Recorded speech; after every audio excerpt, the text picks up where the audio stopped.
آپ اگر واقعی ہر دل عزیز بننا چاہتے ہیں تو اپنی زبان میٹھی کر لیں. میں کچھ ٹپس دے دیتا ہوں کہ آپ اپنے الفاظ کو کیسے میٹھا کر سکتے ہیں, کیسے اچھا کر سکتے ہیں.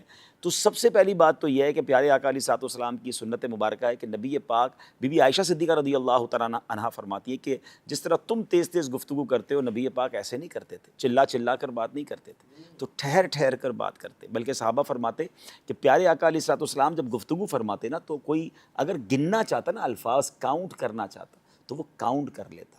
اب ہم غور کریں کہ ہمارے الفاظ کوئی کاؤنٹ کرنا چاہے تو کیا کاؤنٹ کر سکتا ہے؟ جو لوگ چیخ چیخ کر بات کرتے ہیں, چلا چلا کر بات کرتے ہیں, وہ غور کریں. آپ کی بات لوگوں کو پسند نہیں آ رہی ہے, بہت اسپیڈ پہ بول رہے ہیں تو بھی آپ کی بات لوگوں کو سمجھ نہیں آ رہی ہے. ٹھہر کر بات کریں. کچھ مبلغین یا بیان کرنے والوں کو بھی لگتا ہے کہ میں چیخو پکار کر کے بیان کروں گا, تو ٹھیک ہے, کچھ علاقوں میں کچھ گاؤں گوٹھوں میں شاید یہ پسند کیا جاتا ہو کہ آپ ٹیبل توڑ بیان کر لیں. لیکن اگر انٹرنیشنلی آپ بیان کرنا چاہتے ہیں, آپ چاہتے ہیں کہ پوری دنیا میں آپ کو سنا جائے, پڑھا لکھا طبقہ بھی آپ کو سنے, تو آپ کو ٹھہر کر سنجیدہ انداز میں, محبت بھرے انداز میں, ڈھانٹ ڈپٹ کر کے نہیں, پیار محبت سے سمجھانا ہوگا. اس کا بہت آسان طریقہ ہے چیک کرنے کا کہ آج پوری دنیا میں جن اسپیکرز کو زیادہ سنا جا رہا ہے, آپ غور کر لیں کہ ان کے چیخنے کا انداز ہے یا وہ ٹھہر ٹھہر کر اور ایک ایک بات کو واضح کر کے بول رہے ہوتے ہیں. پھر تلفظ ٹھیک کریں اپنی گفتگو کے. بعض اوقات آپ بول تو رہے ہوتے ہیں مگر سامنے والے کو سمجھ نہیں آ رہا ہوتا کہ اردو بول رہا ہے, پنجابی بول رہا ہے, سندھی بول رہا ہے. ایک ہی زبان میں 4-5 زبانیں چل رہی ہوتی ہیں. اگر اردو بول رہے ہیں تو پراپر اردو بولیں, پنجابی بول رہے ہیں تو پھر پراپر پنجابی بولیں, جو بھی زبان بول رہے ہیں, انگلش بول رہے ہیں, تاکہ آپ کی تلفظ درست ہوں گے تو سامنے والا تلفظ کی غلطیاں ڈھونڈنے کی بجائے آپ کی بات پر توجہ کرے گا. تو اپنی گفتگو کو بہتر ضرور کیا جا سکتا ہے. ایک پرابلم یہ کہ جب کسی کو کہیں نا کہ یار آپ کا انداز ٹھیک نہیں ہے یا آپ چیخ کر بات کرتے ہیں, یعنی کچھ لوگوں کی ایسی عادت ہے. مجھے یاد ہے ایک بار ہم کسی سفر پہ تھے تو ہمارے برابر والے کمرے سے ایسا لگا لڑائی ہو گئی. ہم حالانکہ قافلے میں تھے, تو میں گیا, میں نے کہا اللہ خیر کرے, خیریت تو ہے؟ تو کہہ رہے ہم تو صرف باتیں کر رہے تھے.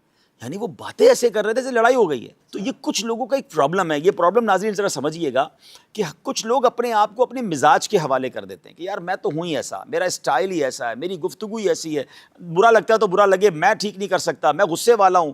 اپنی جن جن برائیوں کے حوالے آپ اپنے آپ کو کرتے جا رہے ہیں نا, یہ نہ کیجیے. کیونکہ یاد رکھیے یہ عادت ہے جو کہ بدل سکتی ہے.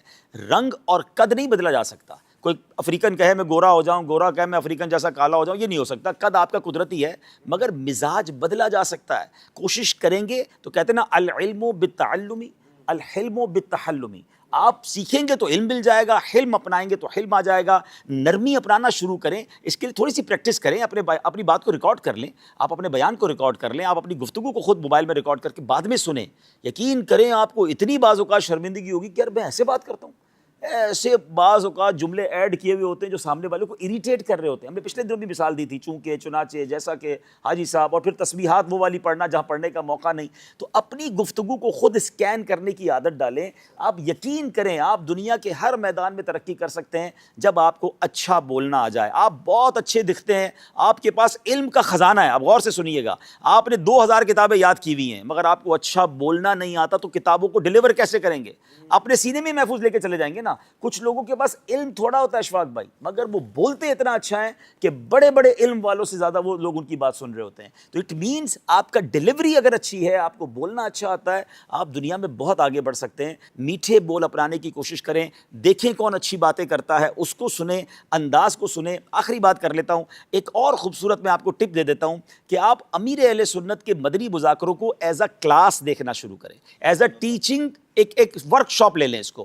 آپ غور کریں کہ امیر اہل سنت کیا کیا کرتے ہیں. میں نے بہت غور سے مدنی مذاکرے کو ایک طرح سے اسکین کرنے کی کوشش کی کہ آپ دیکھیں مشکل سوال کو مسکرا کر کیسے سنتے ہیں, ٹپیکل کوسچن کو جواب کیسے دیتے ہیں, ہر تھوڑی دیر بعد موضوع تبدیل کیسے کرتے ہیں, آپ کسی ناظرین میں سے کسی کو بور نہیں ہونے دیتے, تھوڑی دیر بعد آپ ناظرین سے سوال لے لیتے ہیں, کبھی بچوں کو انوالو کر لیتے ہیں, کبھی نعت شریف شروع ہو جاتی ہے. انسان یکسانیت سے بور ہو جاتا ہے. مبلغین کے لیے, اسپیکرز کے لیے, پروگرام کرنے والوں کے لیے مدنی مذاکرہ ایک ایسی کلاس ہے کہ آپ ہر تھوڑی دیر بعد اس کا رنگ چینج ہوتے ہوئے دیکھیں گے. کبھی چہروں پر مسکراہٹ ہوگی, کبھی آنکھوں میں آنسو ہوں گے, کبھی کوسچن آنسر ہوں گے, کبھی خوف خدا ہوگا, کبھی عشق رسول ہوگا. اتنی ورائٹی ہے. تو آپ کی ذات میں اگر ورائٹی نہیں ہے تو آپ بہت آگے نہیں بڑھ سکتے. ایک بات یاد رکھیے, پریڈکٹیبل نہ بنیے. کچھ لوگ پریڈکٹیبل ہیں, یعنی پریڈکٹیبل سے مراد یہ کہ ہمیں پتہ ہے یہ کیا بولے گا. جس دن آپ کے بارے میں یہ ہو گیا نا کہ جب بھی راشد بھائی بات کریں گے یہی والی بات کریں گے, تو آپ کو لوگ سننا چھوڑ دیں گے کہ یار ان کا تو ایک ہی ٹاپک ہے, ایک ہی انداز ہے. آپ کے اندر اتنا کچھ ہو کہ جب آپ بیان کریں, آپ کسی سے مشورہ کریں, آپ گفتگو کریں, بھائی یار کوئی نئی بات لے کر آئیں گے, یہ ماشاءاللہ ان کا مطالعہ اتنا اچھا ہے کہ آج یہ کسی نئے موضوع پہ بات کریں گے. تو جتنا انپریڈکٹیبل رہیں گے آپ, جتنی آپ کے اندر ماشاءاللہ مطالعہ ہوگا, آپ اپنی گفتگو میں تنوع لائیں گے, ورائٹی لائیں گے, انشاءاللہ لوگ آپ کو